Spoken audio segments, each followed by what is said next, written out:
Hello বন্ধুরা, good morning. আমি সঙ্গীতা। আমার নতুন একটা ব্লগে তোমাদেরকে অনেক অনেক ওয়েলকাম আর ভালোবাসা। কেমন আছো তোমরা সবাই? আশা করছি ভালো আছো আর সুস্থ আছো। আমরাও না বেশ ভালো আছি। আর আজকের দিনটি হচ্ছে রবিবার। ঘড়িতে এখন বাজে সকাল ওই 7টা নাগাদ। তোমাদেরকে সাথে নিয়ে আজকে ব্লগটা এখান থেকেই শুরু করছি। আই হোপ ব্লগটা তোমাদের একটু হলেও ভালো লাগবে। রবিবার মানে কিন্তু একটা ছুটির আমেজ সবারই থাকে, কিন্তু আমরা যারা সংসার করি মানে আমাদের মতন সংসারী মেয়েদের ছুটি বলে কি আদৌ কোনো দিন হয়? রবিবার দিনটা যেন আমার কাছে অনেকটাই ব্যস্ততম আরও একটা দিন। কারণ এই শনি রবিবার তো তোজোর খেলাধুলো থাকে, যার জন্য কাজবাজগুলো আমাকে প্রতিদিন যত তাড়াতাড়ি না গুছিয়ে নিতে হয় তার থেকে বেশি কিন্তু শনি রবিবার আমাকে তাড়াতাড়ি করে কাজগুলো গুছিয়ে নিতে হয়। তো তোজো আর দুষ্টু এখনও শুয়ে রয়েছে, ওদের আর ডাকিনি। ছুটির দিন বলে একটা দিন একটু দেরি করে উঠুক, তো সেই কারণে কিন্তু ওদের আর ডাকা হয়নি। আর এদিকে আমি কিন্তু স্নান পুজো সমস্তটাই করে ফেলেছিলাম, আর এদিকে চাটাও করে নিয়েছি। তাই হাজব্যান্ড আর আমি এখন দুজনে মিলে চাটা খেয়ে নেব। আর কালকেই ডিসাইড করে রেখেছিলাম যে কি রান্না করব আজকে, সেই হিসাবে হাজব্যান্ডকে তাড়াতাড়ি করে বাজারে পাঠিয়ে দিয়েছি। মানে ওই চলে গেছে তাড়াতাড়ি বাজারে। আমরা না বাজারটা খুব একটা দেরি করে করার চেষ্টা মানে করিই না বলতে পারো। আমার হাজবেন্ড যত তাড়াতাড়ি সকালে সম্ভব বাজারটা করে আনার চেষ্টা করে। এক্ষেত্রে কিন্তু আমারও রান্নাবান্নাগুলো করতে অনেকটাই সুবিধে হয়। আর রান্নাবান্নার পরিকল্পনাটা তো আগের দিন থেকেই করে রাখি, যার জন্য রান্না করতে আমার খুব একটা সমস্যা হয় না। ওইদিকে হাজবেন্ড বাজারে চলে যাওয়াতে আমি তো বসেই ছিলাম, আর তোজো আর দুষ্টু কিন্তু ওরা উঠে গেছে, যেই কারণে ওরা ওইদিকে ব্রাশ করছে আর আমি কিন্তু এইদিকে মানে ঘরটাকে একে ভালো করে পরিষ্কার করে নিচ্ছি। আজকে না বিছানা চাদরটা চেঞ্জ করবো, যেই কারণে কিন্তু বিছানা থেকে সমস্ত বালিশগুলোকে নামিয়ে নেব, আর তারপরে চাদরটা তুলে আর একটা নতুন কাঁচা ধোয়া চাদর পেতে নেব। আমাকে রিয়া কমেন্ট করেছে, সে লিখেছে 32 নম্বর লাইক দিয়ে সম্পূর্ণ ভিডিওটা দেখে নিলাম, খুব সুন্দর লাগলো ভিডিওটা। Thank you so much. আর সুলাতা আমাকে কমেন্ট করেছে, সে লিখেছে রান্নাগুলো খুব লোভনীয় হয়েছে দিভাই, আর দুষ্টুর হাতের কাজও খুব সুন্দর। দুষ্টু খুব সুন্দর কাজ করে, সব মিলিয়ে ভিডিওটা দারুণ হয়েছে। দুষ্টু আর তেজস্বিনাকে আমার ভালোবাসা দিও আর ভালো থেকো। তুমিও ভীষণ ভালো থেকো আর আমার পাশে এইভাবেই থেকো, যাতে আমি ইউটিউব যাত্রায় একটুখানি পথ এগিয়ে যেতে পারি শুধুমাত্র তোমাদের ভালোবাসাতে। তো যাই হোক, কথা বলতে বলতে ওইদিকে কিন্তু বিছানার চাদরটাও আমি পেতে নিলাম। আর কয়েকদিন ধরে যেহেতু খাটে নীল চাদর পাতা ছিল, তাই অনেক দিন ধরে একটু মনটা উৎসুক করছিল যে কবে সাদা চাদর পাতবো। তোমরা তো জানোই সাদা চাদর পাততে আমি কতটা ভালোবাসি বিছানার মধ্যে। আর আমার বিছানাটা হবে সবসময় টান টান, সেটাই আমি দেখতে খুব বেশি পছন্দ করি। যার জন্য জানো তো অনেকবার করে আমাকে বিছানায় এসে পরিষ্কার করতে হয়, সাথে বিছানাটাকে ওই ঝাঁটা দিয়ে ঝেড়ে নিতে হয়। তাহলে কি করে বলো তো, যে বিছানার কোনাচে গানাচেগুলো একটু উঠে থাকে, চাদরের কোনাগুলো, সেগুলো কিন্তু ঝেড়ে নিলে বেশ সুন্দর টান টান হয়ে যায়, আর বিছানাটা দেখতেও ভীষণ ভালো লাগে। আর ওইদিকে যেই দুটো চাদর থাকে, মানে আমরা রাত্রিবেলা যখন এসি চালাই চাদরটা গায়ে দিতে হয়, ওই চাদর আর যে মশারিটা সেটা কিন্তু এরকম ওয়ার্ড্রপের মধ্যেই এখন ঢুকিয়ে রাখি। আগে যেহেতু জায়গা ছিল না, এখানে একটা চেয়ার ছিল, সেই চেয়ারের ওপর রাখতাম। এখন যেহেতু অনেকটা স্পেস হয়ে গেছে ওয়ার্ড্রপটা আনায়, সেই কারণে এখন ওয়ার্ড্রপে রাখতেও আমার অনেকটা সুবিধা হয়। কিন্তু তবুও কি বলতো, এত বাড়িতে মানুষজন তো, তাই জামা কাপড়ের অভাব আর হয় না। এক একজন মানুষের অনেক অনেক জামা কাপড়, যেমন প্রতিদিন বাড়িতে পরা জামা কাপড়, কোথাও ঘুরতে যাওয়া জামা কাপড় তো আলমারিতে রয়েছে। এছাড়া যার যার অফিস মানে হাজবেন্ডের অফিসের ড্রেস, তারপরে আবার তোজোর খেলার ড্রেস, প্লাস স্কুল ড্রেস, দুষ্টুর স্কুল ড্রেস, সমস্ত মিলিয়ে কিন্তু অনেক জামা কাপড় বাড়িতে।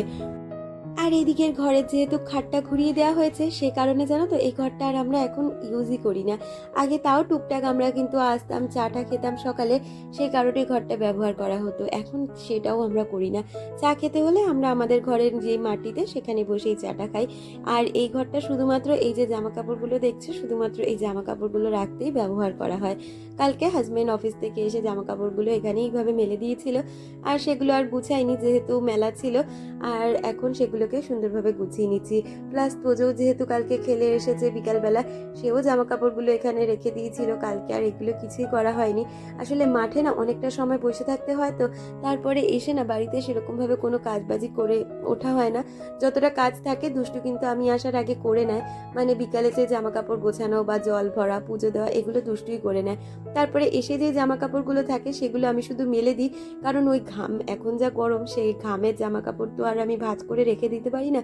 যেগুলো ধোয়া কাচার থাকে সেগুলো কেচে নিই, আর যেগুলো মনে হয় যে না পরিষ্কারই আছে, শুধু ঘামটা শুকিয়ে তুলে দিলেই হবে, সেগুলো শুধু আমি মেলে দিই। পরের দিন সেগুলো মানে শুকিয়ে গেলে আলমারিতে তুলে দিই। তো যার জন্য কিন্তু এরকম ধরনের জামা কাপড় ছিল, যেগুলো এখন আমি ভাঁজ করে আলমারিতে তুলে দেবো। আর তোজোর যে খেলার ড্রেসটা থাকে সেটা জানো তো আমি ওই শনিবার রবিবার যেগুলো খেলা থাকে সেই দিন আর কাচি না। রবিবার খেলার পরে আমি সোমবার দিন করে ওগুলো কেচে দিই। কারণ কি জানো তো, ওর প্যান্টটা না এতটাই মোটা যে একদিনে পুরো রোদটা না পেলে সেটা শোকাবে না। আর ও তো মানে শনিবার খেলে আসার পরে রোববার মোটামুটি 2-2:30-র মধ্যে আমাদের বেরিয়ে যেতে হয়। ওই টাইমের মধ্যে শুকিয়ে ওঠে না বলে আমি ড্রেসটা একেবারে সোমবার করেই কেচে দেওয়ার চেষ্টা করি। আর বুধবার খেলা থাকলে সেটা বৃহস্পতিবার কেচে দিই। যেমন আজকে এই জামা কাপড়গুলো শুধু আমি রোদ্রে দেবো, শুধু জার্সিটা কেচে দিয়েছি, যেহেতু পুরো ঘেমে গেছিলো কালকে। আর জার্সিটা যেহেতু পাতলা হয় তাই জার্সিটা কেচে দিয়েছি। আর প্যান্ট মোজা ওর যে ইনারওয়্যারগুলো আছে সেগুলো শুধু এখন বাইরে রোদ্রে মেলে দিলাম। আর তারপরে বিছানাটাকে এখন সুন্দরভাবে গুছিয়েও নিচ্ছি। ইতিমধ্যে হাজব্যান্ডও কিন্তু চলে এসেছিল আর বাজার থেকে এনেছিল চিকেন। আর আমার এখন রান্নাবান্না তো তোমরা দেখতেই পাও কী ধরনের রান্নাবান্না করি। এই গরমকালের জন্য না খাওয়া দাওয়াটাও একটু হালকা পাতলার মধ্যেই রাখার চেষ্টা করি, যার জন্য ইতিমধ্যে কিন্তু আমি ওই মাছের ঝোল ভাত বা কোনো একটা তরকারি ভাত এরকম করেই, আর সেটাও একদম সিম্পলের ওপরেই রাখি। তো আগের সপ্তাহে জানো তো রবিবার করে আমি ডাল আর চিকেন পকোড়া বানিয়েছিলাম। যেহেতু তোজোর খেলা থাকে, ওকে খুব একটা স্পাইসি খাবার দিই না যেহেতু গরমকাল, আর অত স্পাইসি খাবার খেয়ে ওর মানে খেলাধুলা করতেও অসুবিধা হয়। আর আমরাও সেরকম একটা খাই না বলে আগের সপ্তাহে সেরকমই রান্না করেছিলাম। তবে আজকে বললাম যে বিকালে জানো তো আমাদের একটা নেমন্তন্ন আছে, তাই বিকালে তো আর খাওয়া দাওয়া হবে না, নাহলে প্রতি রবিবার বিকালবেলায় একটু মানে স্পাইসি খাওয়া দাওয়াটা খাই। যেহেতু সকালবেলা তোজোর খেলার জন্য খেতে পারি না, তাই রাত্রিবেলাটাই খাওয়া দাওয়া করি। তবে আজকে অন্য একটা নেমন্তন্ন রয়েছে এক জায়গায়, যার জন্য সকালের চিকেনটা আর কোনো পকোড়া মতন করবো না, আজকে একটু দহি চিকেন করব। তো তার একটা মিনি ব্লগ বানিয়েছি, সেটা পরে কোনো একটা ভিডিওতে শেয়ার করব। আর এদিকে দেখো চিকেনগুলোকে প্রথমে ভালো করে ধুয়ে নিয়েছি, সাথে একটু মানে জল নিয়েছি, আর তার মধ্যে কিন্তু চিকেনগুলো ভিজিয়ে ওর মধ্যে লেবু আর নুন দিয়ে ভিজিয়ে রাখবো। এইরকমভাবে চিকেনটা ভিজিয়ে রাখলে আমি দেখেছি কি বলতো, চিকেনের গায়ে যে আঁশটানি গন্ধ থাকে, অথবা চিকেনের যে ছোট ছোট আমরা যতই ধুই না কেন রক্ত কিন্তু থাকে, তো লেবুটা দেওয়ার ফলে না সেই রক্তটা একদমই মানে ধুয়ে যায়, আর সেই রকম রক্ত বা কিছুই থাকে না। যার জন্য আমি বাড়ি থেকে মানে বাইরে থেকে যখনই চিকেন আনুক না কেন, চিকেনের ক্ষেত্রে এটা করে থাকি, নুন আর লেবু দিয়ে বেশ কিছুটা সময়ের জন্য ভিজিয়ে রাখি। আর এইদিকে মানে চিকেনটা ভিজিয়ে নিয়ে তারপরে কিন্তু আমি পরে রান্নাগুলো শুরু করব। আমাকে কাজল লিটল ওয়ার্ল্ড থেকে কমেন্ট করেছে, সে লিখেছে, সে খুব সুন্দর একটা কমেন্ট করেছে আর খুব গুছিয়ে কমেন্টটা করেছে। সে আমাকে লিখেছে, খুব সুন্দর এবং মানসম্মত ভিডিও, দেখে সত্যিই ভালো লাগলো। আপনার কন্টেন্ট পরিষ্কারভাবে বোঝানোর একটা ভালো স্কিল আছে, যা খুবই প্রশংসনীয়। ভবিষ্যতে আরও এমন দুর্ধর্ষ ভিডিও দেখার অপেক্ষায় থাকলাম। নিশ্চয়ই থাকবেন। আর আশা করব আপনি যেহেতু আমার ভিডিওটা আজকে থেকে দেখা শুরু করেছেন, পরবর্তী সময়েও আপনি আমার ভিডিওর সাথে থাকবেন আর এরকমই সুন্দর সুন্দর কমেন্ট করবেন। তো যাই হোক, কথা বলতে বলতে ওইদিকে চিকেনটা ভিজিয়ে রেখে আমি কিন্তু এদিকে ভাতের চালটা ধুয়েও বসিয়ে দিচ্ছি। আসলে আজকে না সকালে আর চালটা ভিজিয়ে রাখতে মনে নেই। ভিজিয়ে রাখলে কি জানো তো, ভাতটা অনেক তাড়াতাড়ি হয়ে যায় আর ভাতটা সুন্দরভাবে হয়। যেদিন ওই যে খুব তাড়াহুড়ো থাকে সেদিনই আমি সকালবেলা উঠে আগে চালটা ভিজিয়ে রাখি। যেমন ধরো তোজোর অনলাইন ক্লাস থাকলে সেই দিনগুলো, বা অন্যান্য কাজের যদি অন্য শিডিউল থাকে তখন। তবে আজকে একদমই ভিজিয়ে রাখা হয়নি, আজকে ডাইরেক্ট কিন্তু চালটা ধুয়েই বসিয়ে দিলাম। আর এদিকে আমার ভাতটাও হয়ে গেছে, তার সাথে কিন্তু আমি চিকেনটাও বসিয়ে নেব। আবারও কি জানো তো, কালকে যেহেতু সোমবার, কালকে থেকে আবার কিন্তু তোজোর অনলাইন ক্লাস শুরু হয়ে যাবে। এই ইলেকশনের জন্য জানো তো ওদের এরকম অনলাইন ক্লাস দিয়ে দিয়েছে, যেহেতু ওদের বাস ইলেকশনের ডিউটিতে চলে গেছে, তো তার জন্য এখন অনলাইন ক্লাস থাকলে না ওর সাথে আমাকে অনেকটা সময় কাটিয়ে নিতে হয়, যার জন্য কাজগুলো আমাকে অনেকটা তাড়াতাড়ি সকালে গুছিয়ে নিতে হয়। 9টা থেকে ক্লাস শুরু হয়, তার মধ্যেই আমাকে সংসারের পুরো মানে 50%-এর ওপরে কাজ গুছিয়ে নিতে হয়। আর আজকে না ব্রেকফাস্টের জন্য আমার হাজব্যান্ড এনেছিল পেটাই পরোটা, আর তার সাথে যেই মানে তরকারিটা দেয় সেটা কিন্তু দেয় ঘুগনি। আর ঘুগনির মধ্যে জানো তো খুব সুন্দর সুন্দর মটনের কুচি থাকে, সেটা খেতেও খুব ভালো লাগে। আগের সপ্তাহে এনেছিল, তারপর থেকে এই খাবারটার ফ্যান হয়ে গেছি। সারা সপ্তাহে আর আনে না, রবিবার করেই আনে, যেহেতু রবিবার করে আমরা সবাই মিলে একসাথে ব্রেকফাস্টটা করতে পারি। তবে হাজব্যান্ড পারে না, সে কিন্তু অফিসে যায়, যার জন্য ও কিন্তু অনেকটা আগেই ব্রেকফাস্ট করে নিয়েছিল। আর আমি ওদিকে রান্না করতে করতে মানে চিকেনটাকে বসিয়ে দিয়ে তারপরে কিন্তু মানে ব্রেকফাস্টটা করে নিয়েছি। আর ব্রেকফাস্ট করার পরে কিছু বাসন কাসন ছিল, যেগুলোকে এখন একের পর এক মেজে নিয়ে জায়গা মতন গুছিয়ে রাখবো। আমাদের এদিকে এত অতিরিক্ত গরম পড়েছে, যার মধ্যে কিন্তু সংসারের কাজগুলো আমাকে ঠিক করে যেতে হচ্ছে। তার জন্য আমি কিন্তু কাজগুলোর একটা প্ল্যানিং করে নিচ্ছি, আর সেগুলো কিন্তু স্টেপ বাই স্টেপ যেহেতু করে নিচ্ছি, তার ফলে গরমের মধ্যেও সংসারের কাজগুলো একা হাতে সুন্দরভাবে গুছিয়ে করে উঠতে পারছি। এক্ষেত্রে আমার একটুও কষ্ট হয় না। আর সংসারটাকে যেহেতু ভালোবাসি, সেক্ষেত্রে ভালোবাসা দিয়ে সংসারটাকে গুছিয়ে রাখার চেষ্টা করি। আর ভালোবাসার ক্ষেত্রে দেখবে কষ্ট আমরা সেইভাবে বুঝতেই পারি না। আমাকে সুচন্দ্রাদি কমেন্ট করেছিল, দিদি লিখেছে খুব ভালো লাগলো গো, আমি প্রথম তোমার ভিডিও দেখছি, আমার নামটা নেক্সট ব্লগে নিও। নিশ্চয়ই নিলাম কিন্তু সুচন্দ্রা ঘোষ দিদি, থ্যাংক ইউ সো মাচ আমার ভিডিও দেখার জন্য। আর তুমি লিখেছো যে আর তুমি একটা ওয়াশিং মেশিন কিনে নাও কষ্ট করে, দেখবে তোমার অনেকটাই কষ্ট কমে যাবে। দিদি তুমি তো কথাটা ঠিক বলেছো, আর আমার কিন্তু এরকম একটা পরিকল্পনা রয়েছে একটা ওয়াশিং মেশিন নেওয়ার। আসলে আমার যে ওয়াশিং মেশিন ছিল না সেটা নয়, আমার একটা সেমি অটোমেটিক ওয়াশিং মেশিন ছিল, তবে সেটা খারাপ হয়ে যাওয়ার পরে আর কিনে উঠতে পারিনি। এরপরে না একটা ফুল অটোমেটিক ওয়াশিং মেশিন কিনবো সেরকমই ইচ্ছা আছে। তবে কি বলতো, আমাদের মতন ঘরে বললেই তো কোনো জিনিস চট করে কিনে নেওয়াটা সম্ভব হয় না।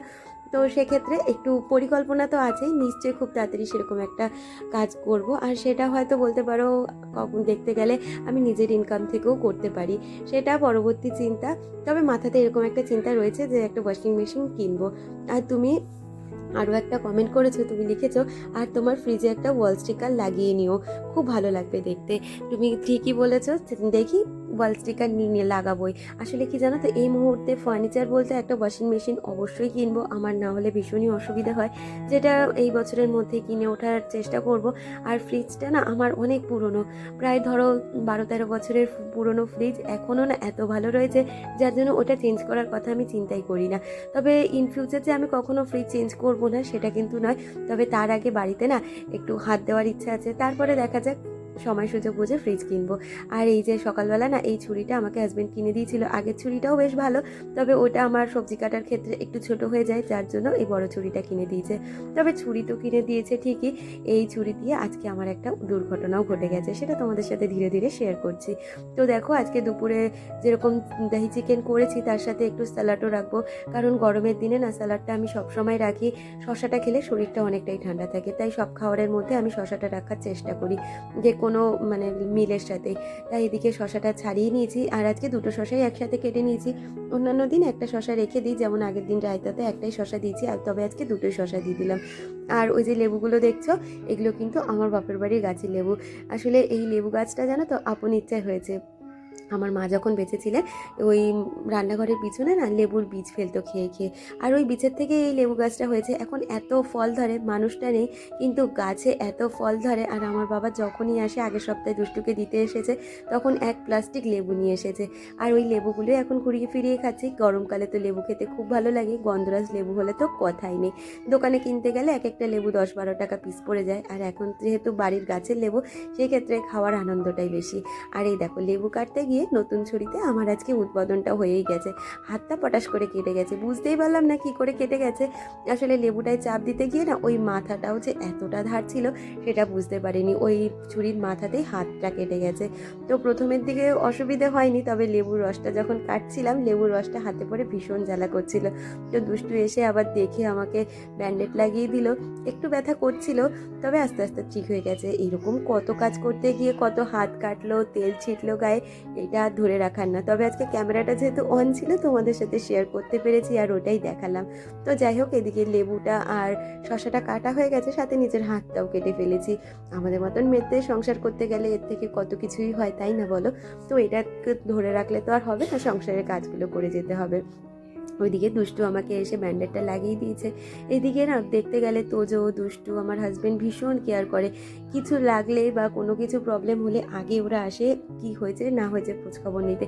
সামান্য একটা রান্নাঘরে যদি আমার বাসন পড়ে যায়, তবুও কিন্তু ওরা ঘর থেকে দৌড়ে দৌড়ে আসে দেখতে যে বাসন পড়লো না আমি বললাম, বা আমার কোনো অঘটন হয়েছে কি না। তো এই ব্যাপারগুলো আমার ভীষণ ভালো লাগে জানো তো। আমাকে মিতালি দি কমেন্ট করেছে, দিদি লিখেছে খুব ভালো লাগলো ভিডিওটা, তোজোকে অনেক ভালোবাসা জানিও, ও খেলা করতে করতে যখন ভালোবাসে তখন খেলা নিয়ে ওকে বড় হোক এই আশীর্বাদ করি। ভালো থেকো, ভালোবাসা নিও, তোমরা আশীর্বাদ করো ও জীবনে যেটা চায় সেটা যেন ও সাকসেস হতে পারে। আর তারপরে তো আমরা আছি পুরো সাপোর্ট দেওয়ার জন্য। আর তোমাদের আশীর্বাদটা অবশ্যই কাম্য। আর রিয়া আমাকে কমেন্ট করেছে, আমার রিয়া বান্ধবী লিখেছে, দারুণ লাগলো ভিডিওটা, thank you so much Riya, এইভাবে পাশে থেকো। আর মধুরিমা দিয়ে লিখেছে, ভালো লাগলো ভিডিওটা, ভালো থেকো, তোমাকে দেখে মোটিভেট পেলাম। Thank you so much Madhurima di, এইভাবেই পাশে থেকো যাতে আমিও তোমাদের কমেন্টগুলো পড়ে পরবর্তী ভিডিও বানাতে অনেকটাই মোটিভেট হই। আর আলপনা দি কমেন্ট করেছে, দিদি লিখেছে, খুব সুন্দর হয়েছে গো রান্নাগুলো। তো যাই হোক, রান্নাগুলো করার পরে এখন রান্নাঘরটাকেও সুন্দরভাবে পরিষ্কার করে নিয়েছি। আসলে রান্নাঘরটাকে এখন পরিষ্কার পরিচ্ছন্ন রাখাটা কিন্তু আমার কাছে একটা চ্যালেঞ্জিং বিষয় হয়ে গেছে। কারণটা তোমরা নিশ্চয়ই এতদিনে জেনে গেছো। তবে আমার ঘর বাড়িতে তোমরা কোথাও একটুও নোংরা দেখতে পারবে না। আমি চেষ্টা করি নিজের কঠোর পরিশ্রম দিয়ে, ভালোবাসা দিয়ে সংসারটাকে গুছিয়ে রাখতে। আর সংসার গুছাতে গেলে আমাদের তো পরিশ্রম করতেই হবে, সাথে ভালোবাসা দিয়ে সংসারটাকে গুছিয়ে গাছিয়ে পরিষ্কার পরিচ্ছন্ন রাখতে হবে, যেটা কিনা আমি সবসময় করে নেওয়ার চেষ্টা করি। তার মধ্যে কিন্তু আমার অনেক কাজ থাকে, যেমন তোজোর পড়াশোনা, তোজোর খেলাধুলা, সমস্তটা নিয়েই। আর পল্লবী আমাকে কমেন্ট করেছে, সে লিখেছে, খুব সুন্দর হয়েছে, বন্ধু হলাম, এসো কিন্তু, নিশ্চয়ই যাব, আর এইভাবে আমার বন্ধু হয়ে পাশে থেকো। আর নাজিমা আমাকে কমেন্ট করেছে, সে লিখেছে, খুব সুন্দর হয়েছে ভিডিওটা, থ্যাংক ইউ সো মাচ। আর ফিউশন অফ টুম্পা চ্যানেল থেকে টুম্পা কমেন্ট করেছে, সে লিখেছে, ভীষণ সুন্দর হয়েছে রান্নাগুলো, ব্লগটাও খুব সুন্দর, থ্যাংক ইউ সো মাচ। তোমরা এইভাবে আমার পাশে থেকো আর এরকম সুন্দর সুন্দর কমেন্ট করো যাতে আমি পরবর্তী ভিডিও বানাতে অনেকটাই মোটিভেট হই। আর এইদিকে তোজোর তো খেলা রয়েছে, তার জন্য রান্নাঘরের কাজটা খুব তাড়াতাড়ি করে সেরে নিয়েছি। আর তারপরে ওইদিকে সকালে যে জামা কাপড়গুলো মেলে দিয়েছিলাম, মানে কেচে যেগুলো মেলে দিয়েছিলাম, তার মধ্যে কিছুটা শুকিয়েছে, কিছুটা শুকায়নি। যেগুলো শুকিয়েছে সেগুলো তুলে এনে এখন ভাঁজ করে নিচ্ছি। আর এগুলো ভাঁজ করে জায়গা মতন গুছিয়ে ঘরটা আর একটু পরিষ্কার করে নেব। মানে ওই ধরো, এই বিছানাটা তো পরিষ্কার রয়েছে, কিন্তু তোজো দুষ্টু যেহেতু রয়েছে, সে কারণে আমাদের যে বিছানাটা, মানে আমার ঘরের যে বিছানাটা, ওইটা একটু হলেও নোংরা রয়েছে। তো যার জন্য ওই বিছানাটা পরিষ্কার করে আমি আবার হাত পা ধুয়ে ভিডিও যে সমস্ত কাজ থাকবে সেগুলো করে নেব। আর ইতিমধ্যে দেখো লাঞ্চ করতে বসে গেছি। আর লাঞ্চ টাঞ্চ করে খুব তাড়াতাড়ি রেডি হয়ে আবার তোজোকে নিয়ে মাঠে যাব। বিকালে ছিল আর একটা ইনভিটেশন। তাহলে আজকের ভিডিওটা এই পর্যন্ত রাখছি, দেখা হচ্ছে পরবর্তী